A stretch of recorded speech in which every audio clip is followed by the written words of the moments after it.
So now let's see how we can work around with O-Film and basic 3D effect inside of Adobe Premiere Elements. So to apply out O-Film effect inside of Adobe Premiere Elements, you need to go around under effects right here. So once you go around over here, you can go around onto, let's say for example, new blue film look, and here you can see that O-Film is an effect right here. If I were to go around and click and drag this and keep it over here on my footers, then this is the footers that I have right here. You can see that it looks like an old film. Over here, you can go around and change around the damage level of the film right here. And then you can go around and change around the color sepia over here as well. So you can make it a bit color right here and change around the jitter as well. So if I were to press the play button, then this is what you have.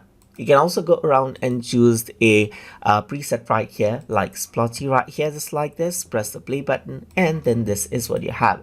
You can also go for light, as you can see right here, and then that is what you have. So you can go around and choose different wear patterns, as you can see, just like this. And that is how you can work around with the old film effect. Apart from that, you can go around and apply out basic 3D. So if I were to go around over here, under perspective, and you can see that basic 3D is in effect. So if I were to go around and click and drag this out, then you can see the basic 3D effect right here. You can go around and swivel right here, as you can see right here, and go around and tilt it out, and you can see that you get a 3D effect right here. You can also go around and so specular and draw the preview wire as well, just like this. And then this is the effect, as you can see right here. And this is how you can apply basic 3D and the old film effect inside of Adobe Premiere Elements. So hope you guys learned something as always.